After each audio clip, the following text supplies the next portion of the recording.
sesuatu yang mati dengan hujan yang turun. So anak bila besar panjang, tetapi seperti tidak yang kita mahu, ketahuilah anda sedang diuji. Kerana hidayah bukan di tangan anda. Air hujan bukan milik anda yang menurunkannya, bukan anda yang menstabilkan rumah itu, bukan anda yang memberikan kepada rumah itu kestabilan. Anda hanya pacak tiang, Allah yang bagi stabil. Anda hanya mengandung anak, yang beri makan pada anak itu Allah. Jadi kita kena beza antara asbab dan musabbab. Sebab tu bila anak kita semakin membuat onar, anak kita semakin besar panjang, dia bercampur dengan kawan-kawan, kita akan belajar daripada Nabi Yaqub. Nabi Yaqub faham yang dia sedang diuji. Dan ujian-ujian seperti ini adalah untuk melihat kamu putus asa tak daripada Allah. Kamu sebagai ayah dan ibu putus asa tak daripada rahmat Allah. Kalau kamu sudah tidak berdoa untuk anak kamu, kamu sudah berputus asa daripada rahmat Allah. Maka Nabi Yaqub berkata kepada anak-anaknya, dia sendiri kata pada anak-anaknya, apatah lagi dia sendiri, la tayasu min rauhillah, jangan putus asa daripada rahmat Allah wahai anak-anak, bertaubatlah pada Allah. Ini tokoh parenting. Tapi anak-anaknya jangan nilai pada anak, nilai pada ayah. Dia tahu yang hanya boleh menyebabkan hujan turun adalah Allah. Bila hujan turun, tanah mati jadi hidup. Hati anak-anak kita ada masa kecil-kecil dia hidup, tapi datang satu masa 12 tahun ke atas, dia mula diganggu oleh air banjir.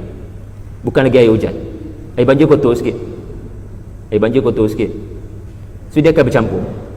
Anda perasan tak, ketika anak tu dalam perut, anda jaga dia betul-betul. Bila dia lahir, anda susu dia betul-betul. Tapi lepas 2 tahun, anda kena bersedia untuk biar dia berdikari. Lepas 2 tahun, wa fisaluhu fi amain, anda kena terima hakikat, nak tiba masanya kau kena berjalan sendiri, merangkak sendiri. Semua ni ada sebab orang yang berfikir panjang. Dan seorang ayah dan ibu bila diuji Allah dengan anak yang begini, Luqman pun diuji Allah dengan anak yang tidak memberikan respon. Jika kita mengambil pendapat anaknya tidak beriman, lalu siapa kita? Kita kena faham ada sebab Allah cerita anak Nabi Nuh. Kita kena faham benda tu. Ada sebab Allah cerita anak Nabi Yaqub. Cerita ni bukan saja-saja nak tunjukkan kita bukan orang yang boleh beri hidayah pada anak. Kita melakukan perintah Allah. Allah perintah apa dia? Menyusu 2 tahun. Okey, kita susu 2 tahun. Bukanlah anak 12 tahun itu disusukan. Maksudnya diberikan pendidikan. Sebab air susu mak adalah natural, kesihatan untuk fizikal, mulut yang baik, nasihat yang baik, ya bunaya 3 kali, juga makanan untuk spiritual dia, makanan untuk emosionalnya. Tapi ada masa kamu kena bersedia untuk fisal. Nak, kau kena berdikari, kau akan masuk asrama penuh. Mak hanya boleh berdoa, tapi mak tak akan putus asa untuk berdoa dan terus mendekati kamu. Kamu tak nak dengar tak mengapa? Sebab tengok ayat 33.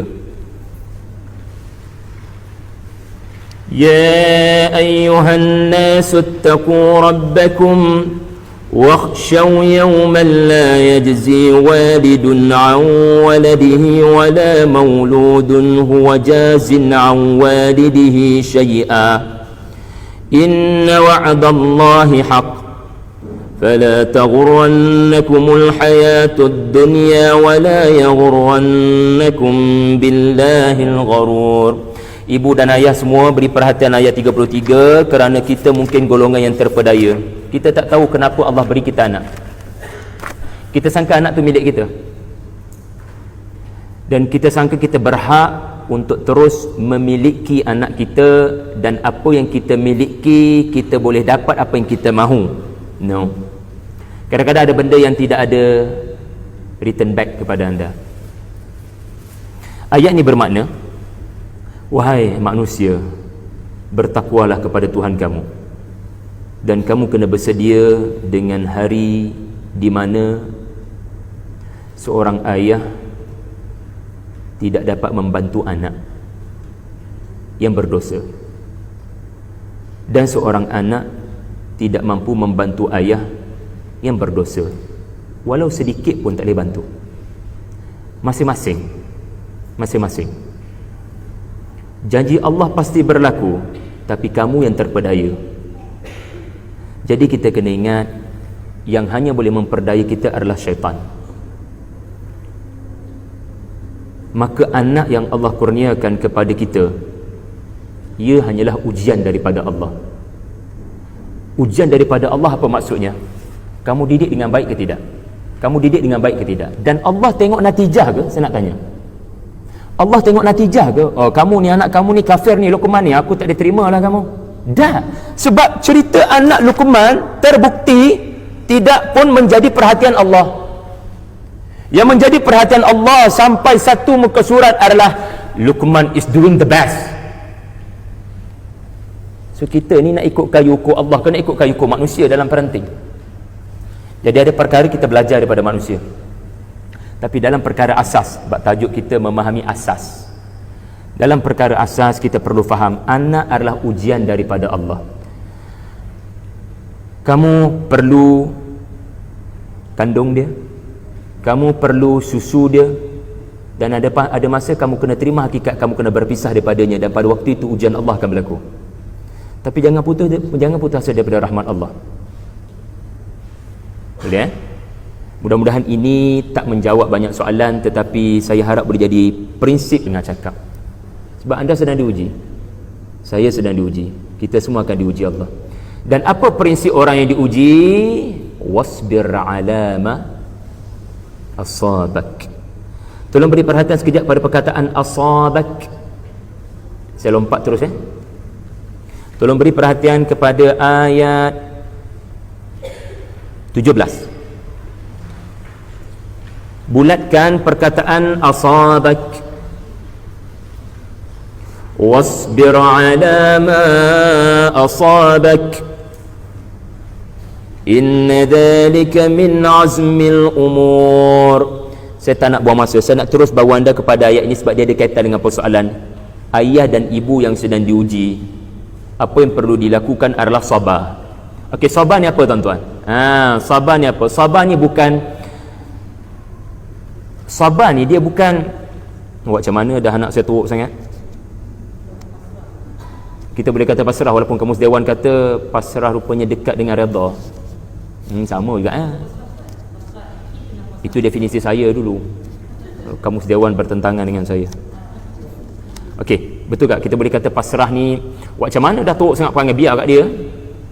Dia ada dua jenis orang mak ayah lah. Satu, biar kat dia, biar dia belajar, biar dia belajar. Yang satu lagi, Ustaz macam mana ni, saya sayang dia, saya tak nak dia jadi apa-apa. Budak tu dah 24 tahun takkan nak balut pampers dia lagi. Jadi ambil jalan tengah. Wa fisaluhu, ada masa kamu kena berpisah, tetapi kamu kena sabar atas apa yang menimpa kamu tentang dia. Jadi Allah nak ajar, Allahu Akbar, cantik. Allah susun mak kena sabar 9 bulan atas tu. Mak kena sabar 9 bulan.